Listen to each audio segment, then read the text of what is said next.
The G1 is LG's step-up model OLED TV from the C1 with its gallery design and its OLED 2.0 panel. But the question is it actually better than the C1 for the additional price, or is it a bargain to say the Sony A90J OLED? Well, we're going to compare it to both those TVs, but before that, we have to unbox it and set it up. Stick around.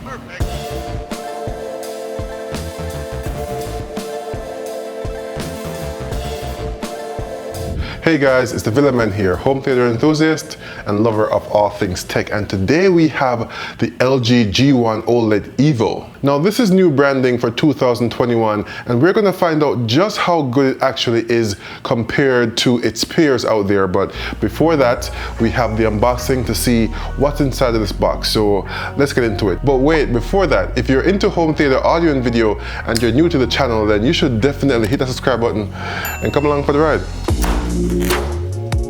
All right, let's dig in. Let's see what's inside. First, we have the newly redesigned LG remote, IR extender, and batteries, of course, as well as the accompaniment of the usual paperwork with manuals and warranty cards. Next up is the wall mount bracket for those of you wall mounting the TV. We don't need this because the TV will be on a stand. Now let's take this box off.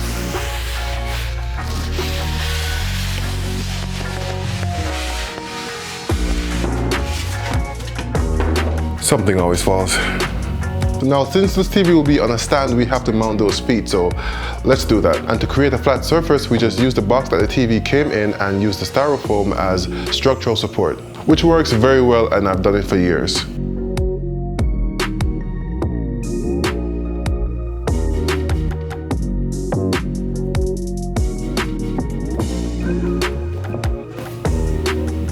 So if you're wall mounting the G1, then you'll need this wall mount bracket which comes in the box, so you'll be all set.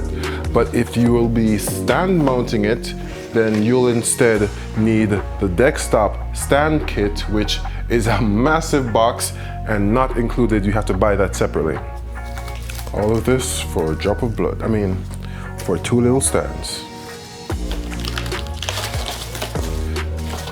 These are actually trim pieces that go on the back of the TV.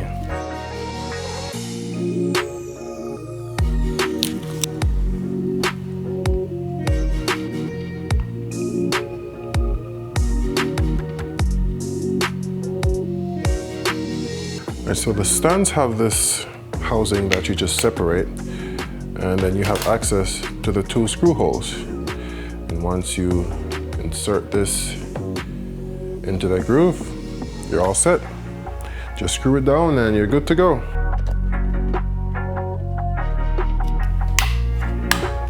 These grooves are good for cable management as well.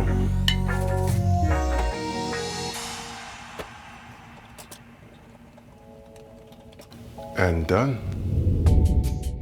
The LG G1 comes in a 55, 65 and 77-inch screen size and has a 4K native 120Hz OLED Evo panel. It supports Dolby Vision, HDR10 and hybrid log gamma HDR standard. It has the Alpha 9 Gen 4 AI processor, 3 USB and 4 HDMI 2.1 ports, with port number 2 having the EARC enhanced audio return channel. It has a 4.2 channel 60-watt sound system and supports G-Sync, FreeSync, VRR, and ALLM auto low latency mode gaming features. It supports both Alexa and Google Smart Assistants and has support for Apple HomeKit and AirPlay 2.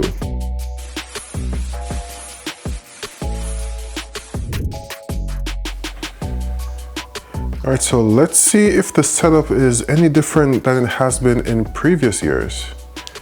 Okay, select installation method. Select how to initialize TV settings. So you can set up the TV either using your mobile device or the remote. Let's use the remote. Location settings. Confirm your time zone. Select Honolulu. Uncheck Denver. Uncheck Louisville. My goodness. New York. New York. Button. Next. Button. Audio guidance is currently turned on to assist the visually impaired.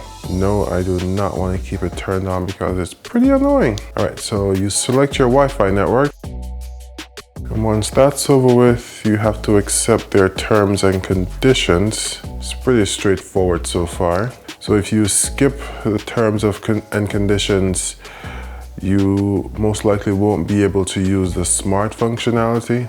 So interest-based cross-device advertising agreement. So this is most likely essentially building a profile of your usage to better sell you stuff or better profile you. Nah, I'm good. Automatic content recognition. The who, where, what user agreement. This is a new twist on it. I've never seen this one before. I mean, these are all up to you to agree to. So automatic content recognition. I think this is pretty standard. It identifies the content you're watching on the TV to either better adjust the settings or what have you, but yeah, I'm not very keen on the who, what, where, or who, where, what user agreement. And LG channels, I never use LG channels, so I won't agree to that. So, all right, let's agree to those four. Your mileage may vary and you may want to accept, whichever one you want. But personally, I've never liked interest-based advertising. So if you have a receiver connected to the TV, this is where it would most likely show up. We don't have one connected at the moment, so it says nothing, which is fine. The good thing about LG devices is that if you connect a device after you set the TV up, it will show up automatically or automagically. And the first option is for those who have a cable box connected to their HDMI. Then you put in your zip code for service so it can bring in things like TV guide information. And then you select how the TV is mounted. And this actually helps with the AI sound. So when you have the stand connected, it then knows that it can bounce the sound off the TV stand towards the viewer to help make the sound more immersive. AI Picture Pro does face and content recognition and a lot of sharpening, it looks like, which I'm not a fan of.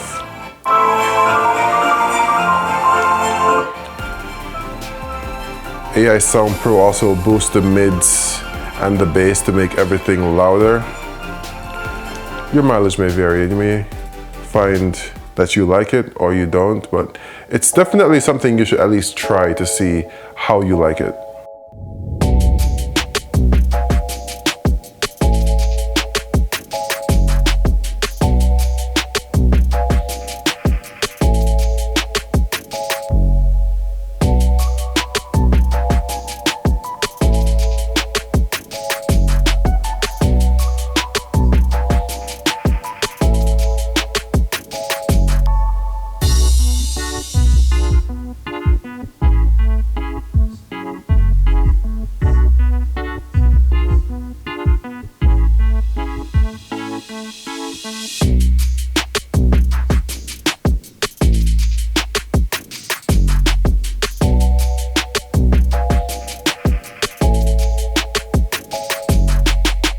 The G1 is an interesting TV for 2021 because it uses LG's OLED Evo panel, which is supposed to be better than the panel in the LG C1. But some C1s actually have the OLED Evo panel, but you also need some circuitry behind the scenes to actually unlock the Evo potential and technology features. But be that as it may, let's talk about the G1. Now, it doesn't have quite the razor thin design as the C1 does, where it has the razor thin screen up top and the protruding base, because that's where it houses all the tuners and electronics for all that. No, instead it has a more uniform design with a more uniform thickness, because I think it's designed more for wall mounting, and that's supported by the fact that it actually comes included with a wall mounting kit in the box. If you want the stand to place it on your TV stand, then you'd have to buy that separately. And since the G1 costs more than the C1, you get a few perks as a result. So as I mentioned, the better panel, it also has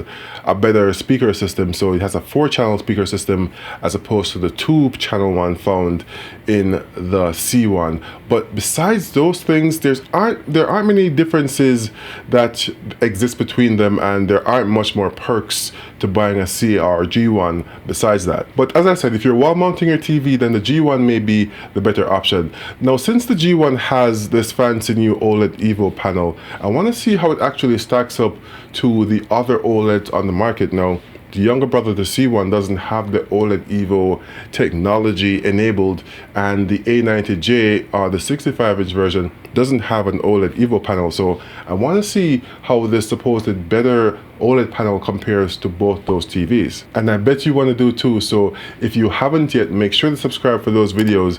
But depending on when you're watching this, it may be live already, so check the description for those videos. And while you're down there, make sure to hit the like button if you like the video, and subscribe if you haven't. I'll also be doing the gaming test of the G1 and the stress testing of the screen, so we see how it performs under a bunch of different scenarios. Thanks for watching, and until next time, this has been your friendly neighborhood Villaman saying be safe and peace.